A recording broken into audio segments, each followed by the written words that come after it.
Assalamualaikum warahmatullahi wabarakatuh. Perkenalkan, nama saya Ala Putrandini dengan NIM A1S123-028 dari program studi bimbingan dan konseling. Mata kuliah layanan bimbingan konseling diperluas. Di sini saya akan sedikit menjelaskan mengenai jawaban saya dari beberapa pertanyaan studi kasus pelanggaran kode etik bimbingan dan konseling di Indonesia dalam konteks masyarakat. Baiklah, untuk pertanyaan yang pertama ini, Pak Dani sebagai konselor menangani kasus Reza yang menghadapi masalah penyalahgunaan narkoba. Namun Pak Dani melaporkan masalah ini kepada Ketua RT keluarga tanpa persetujuan Reza, serta membahas detail kasus dalam pertemuan warga dengan tujuan edukasi. Tindakan ini menimbulkan masalah terkait pelanggaran kerahasiaan dan persetujuan informasi dari klien. Adapun beberapa pelanggaran kode etik di sini yang saya temui. Yang pertama itu, Pak Dani telah melanggar pasal 7 kode etik APKIN yang mewajibkan konselor menjaga kerahasiaan informasi klien. Sedangkan di sini Pak Dani telah membocorkan informasi tanpa persetujuan dari Reza, dan ini merupakan melanggar hak privasi dari Reza yang mengancam kepercayaan dalam hubungan konseling. Lalu yang kedua itu, Pak Dani juga melanggar pasal 7 ayat 2 yang menyatakan bahwa informasi pribadi hanya boleh dibagikan dengan persetujuan klien atau dalam keadaan darurat yang mengancam. Sedangkan di sini Pak Dani telah melaporkan kepada Ketua RT dan keluarga tanpa persetujuan dari Reza. Lalu juga Pak Dani melanggar pasal 7 ayat 3 karena menggunakan informasi pribadi klien dalam diskusi publik tanpa persetujuan dari Reza, yang dimana di sini juga Pak Dani membahas detail kasus dalam pertemuan warga. Baik, mungkin ada beberapa solusi yang dapat dilakukan. Yang pertama itu, Pak Dani harus menjaga kerahasiaan informasi dan hanya memberikan informasi setelah mendapatkan persetujuan tertulis dari Reza. Terus juga kalau semisal pihak keluarga dan pihak luar diperlukan, Pak Dani juga harus terlebih dahulu mendiskusikan dengan Reza dan harus mendapatkan persetujuan dari Reza tersebut.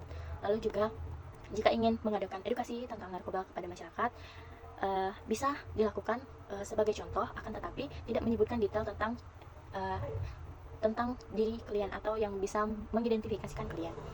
Baik, lalu untuk soal yang kedua, itu Bu Sri sebagai lembaga konseling keluarga menjalin hubungan pertemanan dekat dengan kliennya Dina. Ia mengajak Dina untuk membantu urusan pribadinya seperti mengurus anak dan berbelanja, serta saling berbagi masalah pribadi dengan Dina. Selain itu, Bu Sari memprioritaskan Dina dalam jadwal konseling dan memberikan waktu lebih lama dibandingkan klien lainnya. Hal ini menciptakan hubungan ganda atau dual relationship, di mana konselor menjalankan peran profesional dan non-profesional secara bersamaan yang berpotensi mengganggu objektivitas layanan.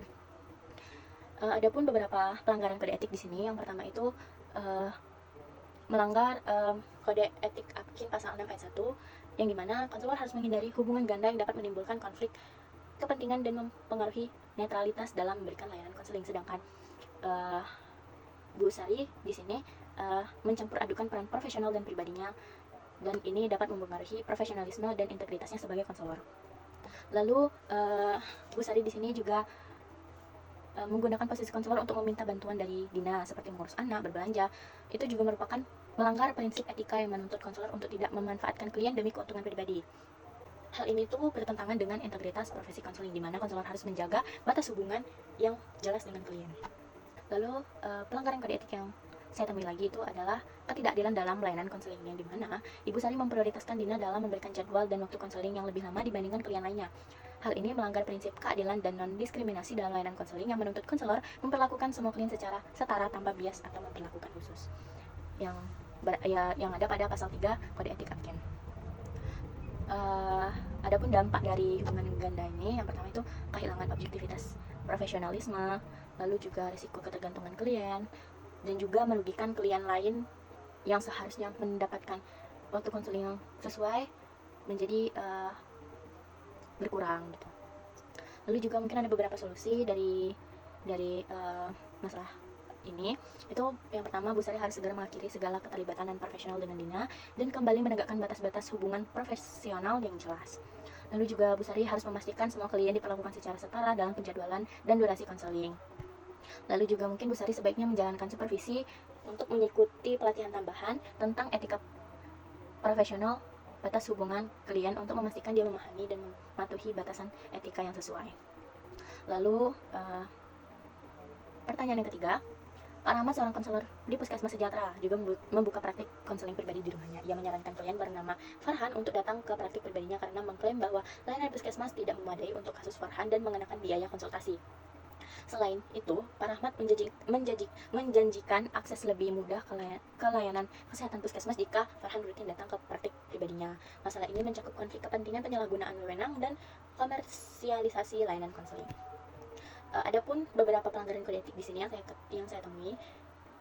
Yang pertama itu Pak Rahmat melakukan pelanggaran konflik kepentingan dengan memanfaatkan profesi profesional di puskesmas untuk mempromosikan layanan praktik pribadinya. Sedangkan menurut kode etik Apkin pasal 6 ayat 1, konselor harus menghindari situasi yang dapat menyebabkan benturan antara kepentingan pribadi dan kepentingan profesional. Lalu yang kedua, Pak Ahmad menyalahgunakan wewenang dan menyarankan Farhan, klien puskesmas, untuk datang ke praktik pribadinya. Selain itu juga janji memberikan akses lebih mudah ke layanan puskesmas jika Farhan mengikuti praktik pribadinya. Ini tuh merupakan salah satu bentuk penyalahgunaan otoritas yang melanggar integritas profesional. Konselor tidak boleh menyalahgunakan profesi untuk keuntungan pribadi yang merugikan klien atau mempengaruhi keputusan klien secara tidak etis. Lalu di sini juga Pak Ahmad tidak hanya menawarkan layanan pribadi dengan biaya, tetapi juga menggunakan situasi klien untuk tujuan komersial. Menurut pasal 9 kode etik Apkin, konselor harus menjaga keseimbangan antara memberikan layanan yang berkualitas dan menghindari eksploitasi finansial klien. Adapun beberapa solusi, yang pertama itu Pak Ahmad harus memisahkan dengan jelas peran profesionalnya di puskesmas dan praktik pribadinya. Lalu juga Pak Ahmad harus menghentikan praktek memberikan akses istimewa atau iming-iming layanan lebih baik sebagai imbalan datang ke praktek pribadinya. Lalu juga mungkin Pak Ahmad disarankan ya untuk lebih baik mengikuti pelatihan terkait etika profesi dan kepentingan dan konflik kepentingan agar lebih memahami batas-batas profesional dalam praktik konseling. Lalu untuk pertanyaan yang keempat, Ibu Maya, seorang konselor di Pusat Konseling Sejahtera, menangani klien bernama Anita yang mengalami trauma akibat bencana alam. Meskipun Ibu Maya tidak memiliki kualifikasi pelatihan khusus dalam menangani trauma yang kompleks, ia tetap menerima kasus Anita dan tidak merujuk ke ahli profesional seperti psikolog atau psikiater. Ini menunjukkan masalah batas kompetensi profesional dan penanganan kasus di luar kemampuan klien.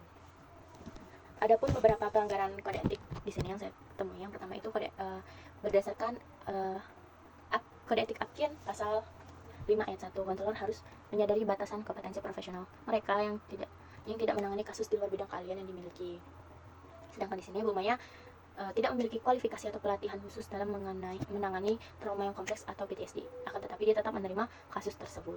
Lalu yang kedua itu Bu Maya juga melanggar pasal 5 ayat 2 yang menyatakan bahwa konselor harus merujuk klien kepada profesional lain yang lebih kompeten jika masalah klien berada di luar kemampuan konselor. Di mana seharusnya Bu Maya merujuk Anita ke psikolog atau psikiater yang memiliki keahlian dalam menangani gangguan tersebut. Dengan tidak melakukan rujukan, Bu Maya telah mengabaikan prinsip kepedulian terhadap kesejahteraan klien. Lalu adanya misinformasi terhadap klien, yang dimana ini melanggar pasal 6 ayat 1 yang mewajibkan konselor memberikan informasi yang jujur tentang kemampuan dan keterbatasan profesional mereka kepada klien.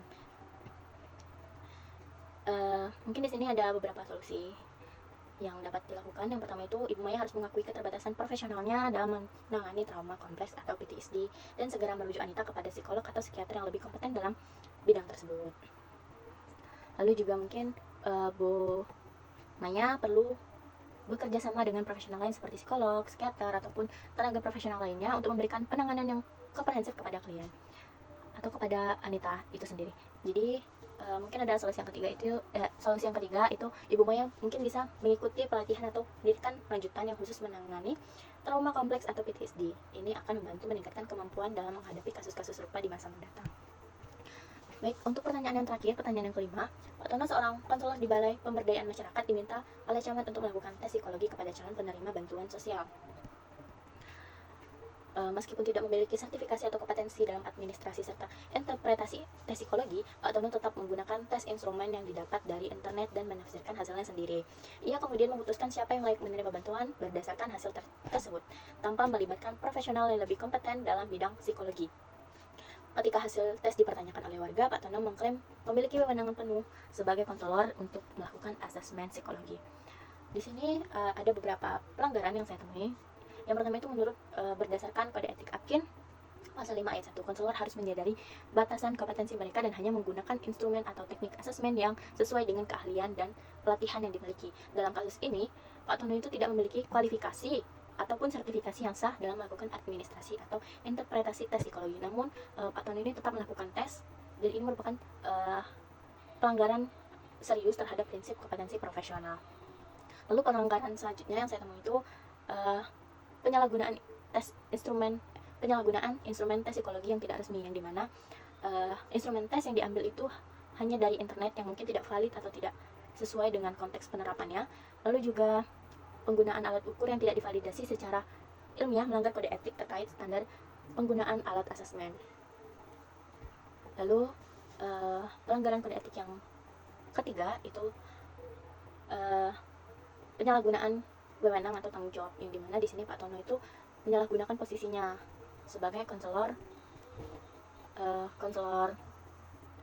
di Balai Pemberdayaan Masyarakat, balai desa, yang dimana menurut Kode Etik Apkin pasal 6 ayat 1, konselor harus menjaga integritas yang tidak memberikan layanan di luar kompetensi mereka. Sedangkan di sini Pak Tono melampaui batas kompetensinya dan melakukan asesmen psikologi dan menginterpretasikan hasil tanpa wewenang yang memadai. Mungkin ada beberapa solusi di sini. Yang pertama itu mungkin Pak Tono harus segera menghentikan praktek penggunaan tes psikologi yang tidak sah tanpa kompetensi.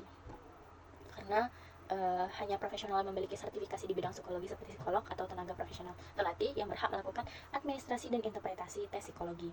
Lalu yang kedua itu Pak Tono sebaiknya bekerja sama dengan psikolog atau profesional lain yang memiliki keahlian dalam bidang psikometri atau asesmen psikologi. Lalu yang ketiga, Pak Tono mungkin juga dapat mengikuti pelatihan atau pendidikan tambahan terkait dengan asesmen atau instrumen psikologi jika ingin terlibat dalam proses asesmen di masa mendatang. Lalu juga penting untuk mengedukasi Pak Tono tentang batasan wewenang konselor, termasuk memahami bahwa asesmen psikologi merupakan tanggung jawab psikolog yang memiliki kualifikasi tertentu. Ini akan membantu mencegah penyalahgunaan wewenang di masa depan. Baiklah, mungkin sekian yang dapat saya sampaikan. Saya akhiri, wassalamualaikum warahmatullahi wabarakatuh.